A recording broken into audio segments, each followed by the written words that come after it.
नमो नमः प्रिय विद्यार्थिनः।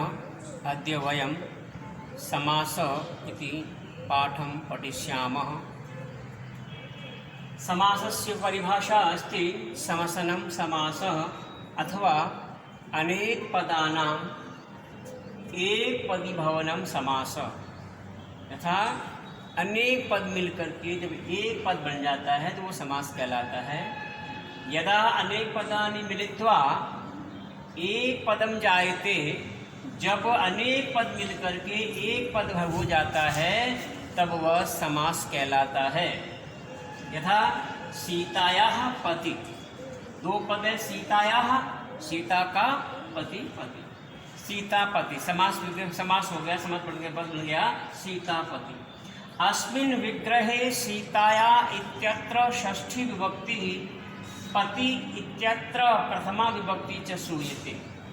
इस विग्रह में, समास विग्रह में, जब समास अलग अलग किया, समास विग्रह में सीताया इस पद में षष्ठी विभक्ति है और पति इस पद में प्रथमा विभक्ति सुनाई दे रही है। समासे कृते, समास करने पर इन दोनों की विभक्तियों का लोप हो जाता है। षष्ठी विभक्ति का और प्रथमा विभक्ति का लोप हो जाता है। समासस्य भेदा, समासस्य मुख्य रूपेण चत्वारः भेदाः सन्ति।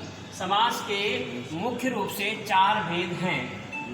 समासे प्रायः द्वे पदे भवतः, समास में प्रायः दो पद होते हैं। पूर्व पदम उत्तर पदम च, पहला पद पूर्व पद और दूसरा उत्तर पद। पदस्य अर्थः पदार्थः भवति, पद का अर्थ पदार्थ होता है। प्रथम प्रायेण पूर्व पदार्थ प्रधानः अव्ययभाव समासः। प्रायः पूर्व पद का अर्थ जब प्रधान होता है तो वो अव्ययभाव समास कहलाता है। प्रायेण उत्तर पदार्थ प्रधान तत्पुरुषः, प्रायः जिसमें उत्तर पद की प्रधानता होती है उसको हम तत्पुरुष कहते हैं। प्रधान का तात्पर्य है कि उसका क्रिया से संबंध होना। तत्पुरुषस्य भेदः कर्मधारय, तत्पुरुष का एक भेद है कर्मधारय, और कर्मधारयस्य भेदः द्विगु समासः भवति। प्रायेण अन्य पदार्थ प्रधान बहुव्रीहि, प्रायः अन्य पद की प्रधानता, इसमें न तो पहला पद प्रधान होता है न उत्तर पद प्रधान होता है, कोई अन्य पद प्रधानता होती है, उसको बहुव्रीहि समास कहते हैं। प्रायेण उभय पदार्थ प्रधान द्वंद्व समासः भवति, प्रायः दोनों पद की प्रधानता होती है, वहां द्वंद्व समास होता है।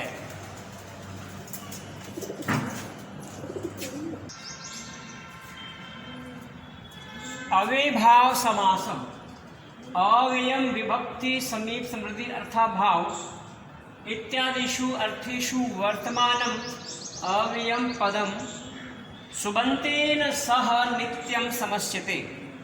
अर्थात इन शब्दों के साथ अव्यय का सुबंत के साथ नित्य समास होता है, तब वह अव्ययभाव समास कहलाता है। अस्य समासस्य प्रथम शब्दः अव्ययम भवति, इस समास का प्रथम शब्द अव्यय होता है जिसके रूप नहीं चलते हैं। पूर्व पदार्थस्य प्रधानता भवति, अर्थात पूर्व पद के अर्थ की प्रधानता होती है। पूर्व पद का मतलब है कि उसका क्रिया से संबंध होना। जैसे प्रतिदिनम, दिनम दिनम पठती, तो प्रति पहला पद है, इसके अर्थ की प्रधानता होती है, इसका क्रिया से संबंध होता है, अर्थात इस पूर्व पद की प्रधानता होती है। अव्ययभाव समास नपुंसकलिंग एक वचन में होता है, उपकृष्टम, अनुरूपम, ये एक वचन में होता है। अधिहरि, हरौ इति, समास विग्रह हुआ हरौ इति, सप्तमी के अर्थ में अधि का प्रयोग होता है। ये अधि सप्तमी का बोधक है, तो यहाँ सप्तमी के योग में अधि का पूर्व प्रयोग हो गया। अधिहरि, हरि के बारे में, हरि के विषय में। उपकृष्णम, कृष्णस्य समीपम, समीप अर्थ में उप का प्रयोग होता है। जैसे कृष्ण से समीपम, समीप में उप का प्रयोग हुआ, उपकृष्णम, उपकृष्ण सु, सु विभक्तियों का लोप हो गया और अतो अम से अम हो गया, उपकृष्णम। अनुरूपम, रूपस्य योग्यम, योग्य के अर्थ में अनु का पूर्व प्रयोग होता है और अनुरूपम सिद्ध हुआ। वीप्सार्थी, वीप्सा कहते एक शब्द का दो बार प्रयोग होना, दिनम दिनम, ये वीप्सा कहलाती है। प्रतिदिनम, दिनम दिनम प्रति, तो वीप्सा के अर्थ में प्रति का प्रयोग हो गया, पूर्व है तो प्रतिदिनम हो गया। अभाव के अर्थ में निर का प्रयोग हो गया। निमक्षिकम, मक्षिका नाम अभाव, मक्खियों का अभाव, तो अभाव अर्थ में निर का प्रयोग हो गया। यथाशक्ति, शक्तिम अनतिक्रम्य, शक्ति का अतिक्रमण न करना, शक्ति के अंदर अंदर काम करना, तो यथाशक्ति का प्रयोग हो गया शक्ति के अनुसार। यथाशक्ति पढ़ती पढ़ता है तो क्रिया का संबंध इस यथा से हो गया, तो शक्तिम अनतिक्रम्य यथाशक्ति।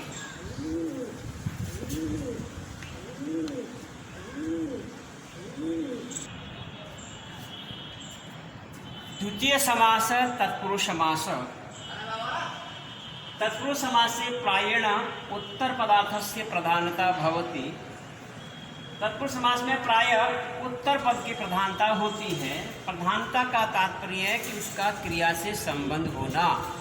जैसे आप कहेंगे राज पुरुषम आनय, पहला पद है राज, दूसरा है पुरुष, तो इस पुरुष का संबंध इस आनय क्रिया से है।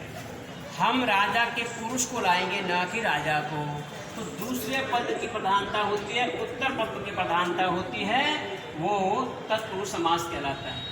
तत्पुरुषः, ये पुरुष शब्द है, इसकी प्रधानता होती है, अर्थात उसका क्रिया से संबंध होता है। हम राजा के पुरुष को लाएंगे न कि राजा को। जैसे बालक गंगा जल पीता है, तो पहला पद है गंगा, दूसरा पद है जल, तो जल का संबंध पीता क्रिया से हुआ है, पीता है, जल पीता न कि गंगा को पीता है।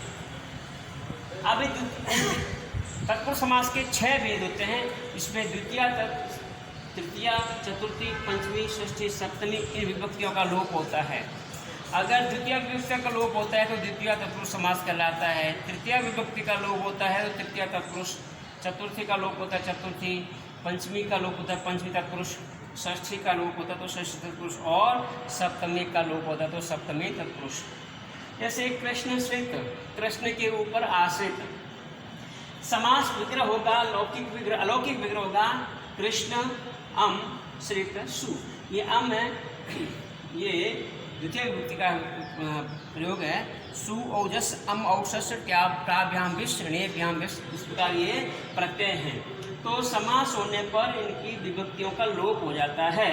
जब लोप हो गया तो बच गया कृष्ण श्रित। जैसे ही कृष्ण श्रित हुआ तो कृत तद्धित समास सास सूत्र से इसकी प्रातिपदिक संज्ञा हो गई। जैसे ही प्रातिपदिक संज्ञा हुई तो प्रथमा विभक्ति का सु आ गया। सु में ऊ की उपदेश से अजनुनासिक इत संज्ञा से इत संज्ञा हो गई, तस्य लोप से लोप हो गया, पीछे बचा स का सुप तिंगंत पदम से पद संज्ञा हो गई और सजुस रू से स का रू हो गया।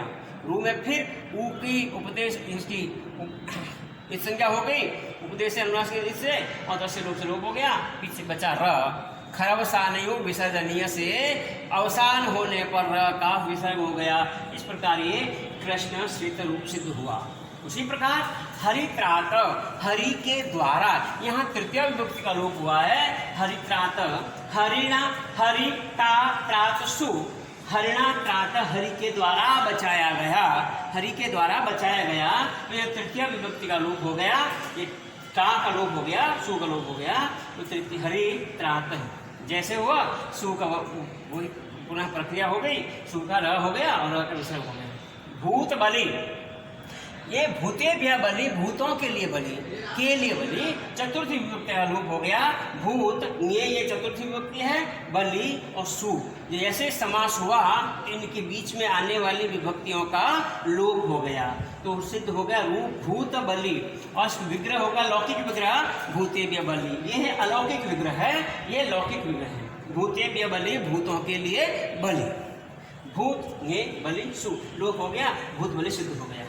चोर भयम, चोरात भयम, चोर से भय। वित्राथानम भय हेतु, जो भय का हेतु है उसमें पंचमी विभक्ति होती है तो भय के अर्थ में, तो चोरात भयम, चोर भयम। समास हो गया चोर नसी भय सु, समास होने पर इसकी विभक्तियों का लोप हो गया और चोर भय ऐसा रूप से हुआ। और फिर तदि समास सात सूत्र से प्रातिपदिक संज्ञा हुई, और जैसे प्रातिपदिक संज्ञा हुई तो सु प्रथमा विभक्ति का सु आ गया और सु को अम हो गया। अब तो अम से अम हो गया क्योंकि ये नपुंसकलिंग में होता है। चोर भयम। राजपुरुषः, राजन न सपुरुष सु, विभक्ति लोप हो गया, राज्य पुरुष। अक्ष सौंड, अक्षसु सौंड, अक्ष फेंकने में, पासे फेंकने में चतुर है। अक्ष सुख सौंड सु, समास होने पर विभक्ति का लोप हो गया और सौंड।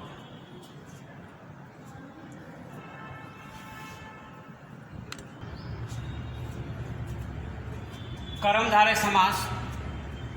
यदा तत्पुरुष समासस्य द्वयो पदयो एक विभक्ति भवति अर्थात समान विभक्ति भवति तदा स समानाधिकरण तत्पुरुष कथ्यते, तब वह समानाधिकरण तत्पुरुष कहलाता है। अयम एव कर्मधारय, यही कर्मधारय है। पहला भेद विशेषण विशेष्य कर्मधारय, जिसमें पहला पद विशेषण हो दूसरा पद विशेष्य हो वह कर्मधारय। पीतम अंबरम इति, पीतांबरम पहला पद पीतम, अंबरम दूसरा पद, दोनों में समान विभक्ति है। इस प्रकार ये कर्मधारय समास हुआ। दूसरा पद है उपमान उपमेय कर्मधारय, इसमें पहला पद उपमान हो दूसरा उपमेय हो, ये कर्मधारय कहलाता है। घन इव श्याम, बादल की तरह श्याम वर्ण वाला, घनश्याम। उपमान उत्तर पद कर्मधारय, जिसमें उपमान बाद में होता है। पुरुष व्याघ्र इव, पुरुष व्याघ्र, इसमें बाद में प्रयोग हुआ है। पुरुष कैसा है? व्याघ्र के समान, तो पुरुष व्याघ्र। अवधारण पूर्व पद कर्मधारय, इसमें अवधारणा की गई है तो उसको कर्मधारय समास कहलाता है। विद्या एव धनम, विद्या ही धन है।